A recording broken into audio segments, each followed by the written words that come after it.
Hello friends, welcome to yes exam crack.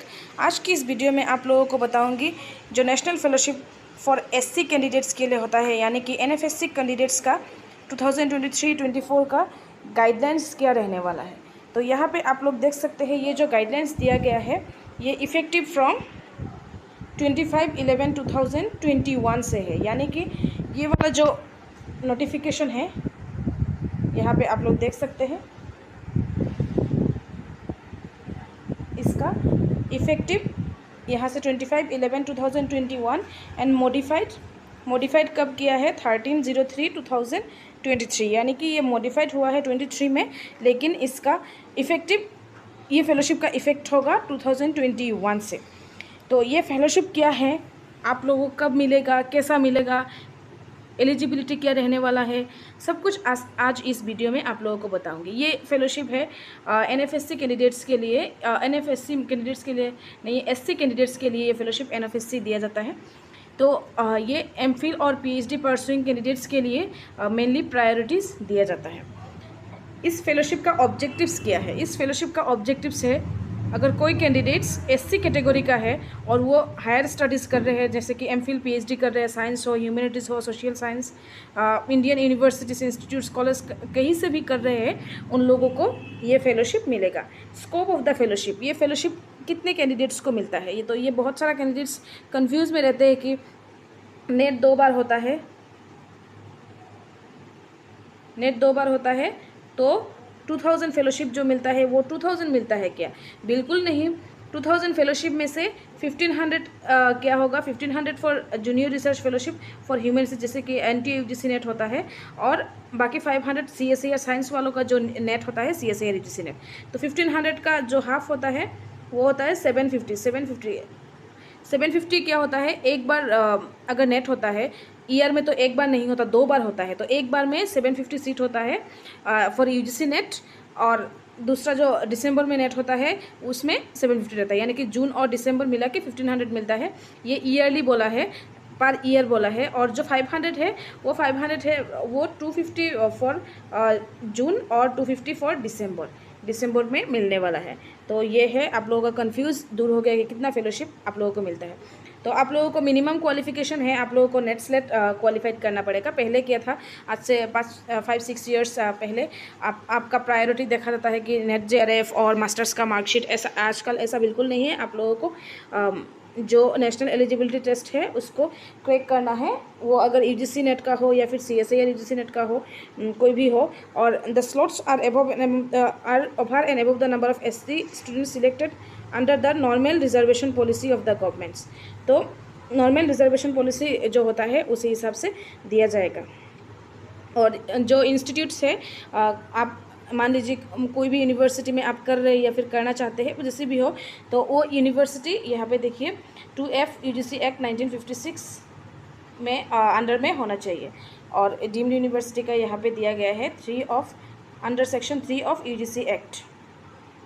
और institution fully funded by central, state, local governments and empowered to award degrees. Institutes of national importance is notified by ministry of human resource development. इसके बाद देखिए implementing agency पहले किया था, पहले UGC वाला जैसे कि नेट JRF जो होता है इसका लुकिंग, मॉनिटरिंग, हर काम लिया था, लेकिन अभी जो NFSC का फेलोशिप है वो मिनिस्ट्री को दे दिया है। National schedule caste finance and development corporation का जो मिनिस्ट्री है उनको नोडल एजेंसी दे दिया है, विद इफेक्ट फ्रॉम 1/10/2022 के सितंबर से दे दिया है। एलिजिबिलिटी है कि candidates shall be awarded to candidates for pursuing regular and full time PhD और MPhil कर रहे हैं। PhD और MPhil कैंडिडेट्स को प्रीफरेंस दिया जाता है। इसके बाद candidates must already secured admission qualified examination will be given preference. ये कैंडिडेट ये जो पॉइंट है ये उन कैंडिडेट्स के लिए है, मेनली आप लोगों को बताने वाली हूँ इसमें क्या है। Such candidates will be required to join the fellowship within 3 months of the issue of the JRF award letter। तो जो ये फेलोशिप है इसमें क्या होता है, पहले प्रेफरेंस दिया जाता है जो MPhil या फिर PhD कर रहे हैं। उन कैंडिडेट्स, मान लीजिए कट ऑफ गया है 170 फॉर JRF और 160 फॉर नेट, तो पहले 170 के नीचे और 160 के ऊपर उन कैंडिडेट्स को देखा जाएगा जो एमफिल या फिर पीएचडी कर रहे हैं, यानी कि 160 अगर कोई नेट कट ऑफ 160 है और 160 भी मिला है और एमफिल पीएचडी कर रहे हैं, उनको पहले मिलेगा। इसके बाद अगर सीट ऐसा होता है कभी कभी 750 सीट में से क्या होता है यूजीसी नेट का 600 हुआ है या फिर 500 कैंडिडेट्स परसुइंग कर रहे हैं पीएचडी एमफिल, बाकी 150 रह गए हैं, तो उन 150 को क्या होता है नॉन जेआरएफ नॉन परसुइंग को दिया जाता है, नॉन स्कॉलर को दिया जाता है। तभी उन लोगों का कट ऑफ हाई जाता है, क्योंकि उन लोगों का 170 के लगभग नीचे 168 69 ऐसे ही कट ऑफ जाता है।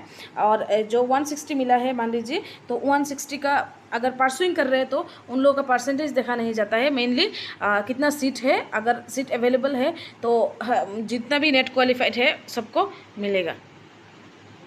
इसके बाद देखिए such candidates will be eligible to receive fellowship under national fellowship for SC scheme. और एक कैंडिडेट्स को ऐसा नहीं है कि नेट जेआरएफ भी आप ले सकते हैं मंथली वाइज और एनएफएससी भी ले सकते हैं, दोनों एक साथ में नहीं ले सकते। यह only a scholar is eligible to receive only one fellowship at a time, यहाँ पे दिया गया है। इसके बाद देखिए यहाँ पे टर्म्स एंड कंडीशंस भी देख सकते हैं। और कोई भी कैंडिडेट्स ऐसा भी है मान लीजिए पीएचडी में टाइम पे नहीं कर पाया क्योंकि 5 इयर्स का देता है, तो आप लोगों को फिर से अप्लाई नहीं कर सकते हैं। और 2 इयर्स का जेआरएफ होता है, 2 इयर्स के बाद एसआरएफ होता है, senior research fellowship. Senior research fellowship होने के बाद एमफिल और पीएचडी में अमाउंट जो है वो बढ़ जाता है। और यहाँ पे देखिए अगर मान लीजिए आपका एडमिशन हो गया है, आपका एडमिशन ऑलरेडी हो गया है और आपका फेलोशिप मिल गया है, तो आपको जिस दिन से नेट का रिजल्ट होगा उसी दिन से आपका फेलोशिप मिलेगा और विदिन 3 मंथ आपको ज्वाइन करना पड़ेगा, क्योंकि आपका एडमिशन हो गया है। उसी बेसिस पे एनटी वाले ये दे रहे हैं। ऐसा नहीं है कि आप नेट के टाइम जब अप्लाई करते हैं तभी आप एक फॉर्म फिलअप करते वक्त लिखते हैं कि आप आर यू स्कॉलर, तो येस मारते हैं, उसी बेसिस पे ये फेलोशिप मिलता है। ऐसा नहीं है कि आपको अलग से अप्लाई करना पड़ता है। इसके बाद देखिए जो अगर कैंडिडेट्स ऑलरेडी एडमिशन नहीं लिया है तो उनको 3 इयर्स में एडमिशन लेना पड़ेगा और एडमिशन लेने के बाद जिस दिन से एडमिशन लेंगे उसी दिन से आप लोगों को फेलोशिप मिल जाएगा। इसके बाद देखिए ये 2000 फेलोशिप यहाँ पे दिया गया है।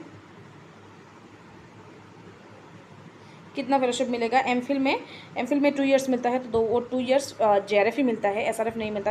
अगर पीएचडी में कोई अगर इंसान पीएचडी में 5 इयर्स मिलता है तो उनको 2 इयर्स जेआरएफ होता है, 3 इयर्स एसआरएफ होता है।